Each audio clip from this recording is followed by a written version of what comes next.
काशी में मणिकर्णिका घाट पर चिता जब शांत हो जाती है तब मुखाग्नि देने वाला व्यक्ति चिता भस्म पर 94 लिखता है, अर्थात ये कर्म शिव के चरणों में विलीन हुए। यह सभी को नहीं मालूम है। खांटी बनारसी लोग या अगल बगल के लोग ही इस परंपरा को जानते हैं। बाहर से आए शवदाहक जन इस बात को नहीं जानते। जीवन के शतपथ होते हैं। 100 शुभ कर्मों को करने वाला व्यक्ति मरने के बाद उसी के आधार पर अगला जीवन शुभ या अशुभ प्राप्त करता है। 94 कर्म मनुष्य के अधीन हैं। वह इन्हें करने में समर्थ है, पर 6 कर्म का परिणाम ब्रह्मा जी के अधीन होता है। हानिलाभ, जीवन मरण, यश अपयश, ये 6 कर्म विधि के नियंत्रण में होते हैं। आज चिता के साथ ही तुम्हारे 94 कर्म भस्म हो गए। आगे के 6 कर्म अब तुम्हारे लिए नया जीवन सृजित करेंगे। 100 से 6 94 लिखा जाता है। गीता में भी प्रतिपादित है कि मृत्यु के बाद मन अपने साथ 5 ज्ञानेंद्रियों को लेकर जाता है। यह संख्या 6 होती है।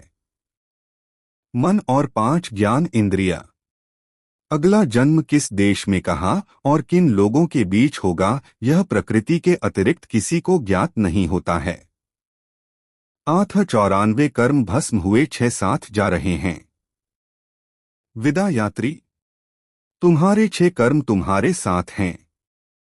आपके लिए इन 100 शुभ कर्मों का विस्तृत विवरण दिया जा रहा है जो जीवन को धर्म और सत्कर्म की ओर ले जाते हैं, एवं यह सूची आपके जीवन को सत्कर्म करने की प्रेरणा देगी।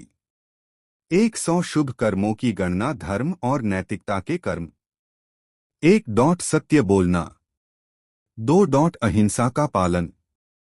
3. चोरी न करना। 4. लोभ से बचना। 5. क्रोध पर नियंत्रण। 6. क्षमा करना। 7. दया भाव रखना। 8. दूसरों की सहायता करना। 9. दान देना, अन्न वस्त्र धन। 10. गुरु की सेवा। 11. माता पिता का सम्मान। 12. अतिथि सत्कार। 13. धर्म ग्रंथों का अध्ययन। 14. वेदों और शास्त्रों का पाठ। 15. तीर्थ यात्रा करना। 16. यज्ञ और हवन करना।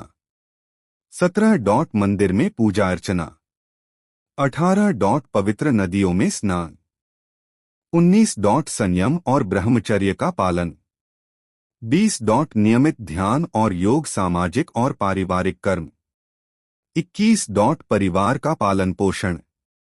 22. बच्चों को अच्छी शिक्षा देना। 23.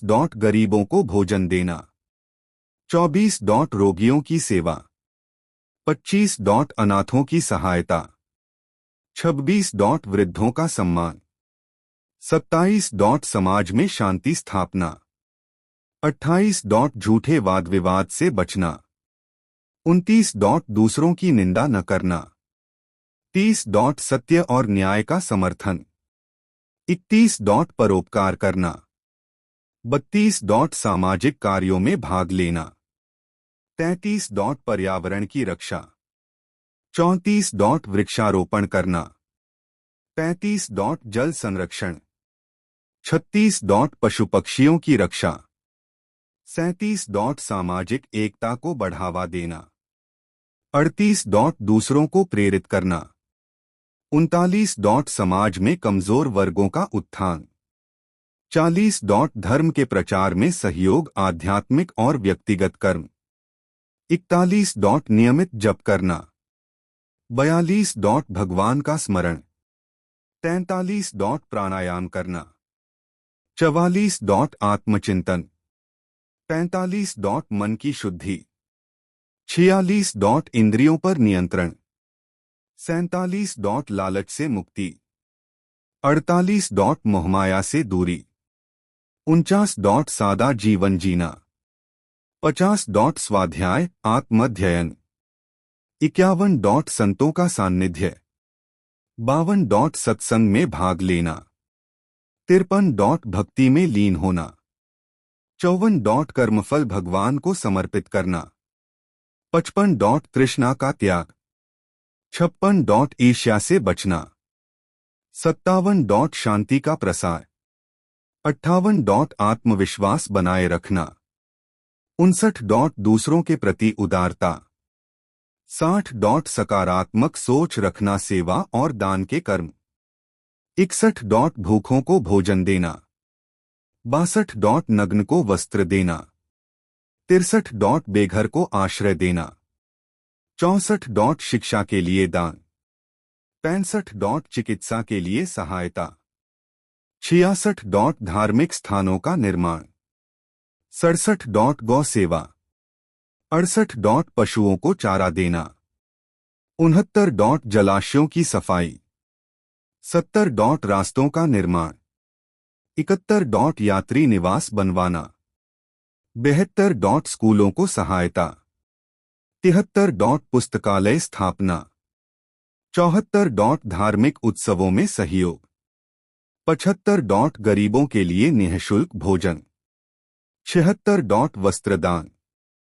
77 औषधि दान। 78 विद्यादान। 79 कन्यादान। 80 भूमि दान, नैतिक और मानवीय कर्म। 81 विश्वासघात न करना। 82 वचन का पालन। 83 कर्तव्यनिष्ठा।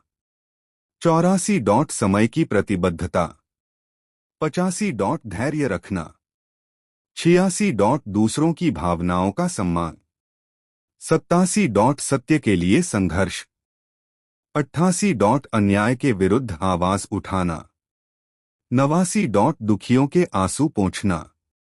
90 बच्चों को नैतिक शिक्षा। 91 प्रकृति के प्रति कृतज्ञता। 92 दूसरों को प्रोत्साहन। 93 मन वचन कर्म से शुद्धता। 94 जीवन में संतुलन बनाए रखना। विधि के अधीन 6 कर्म। 95 हानि। 96 लाभ। 97 जीवन। 98 मरण। 99 यश। 100 अपयश। हर हर महादेव।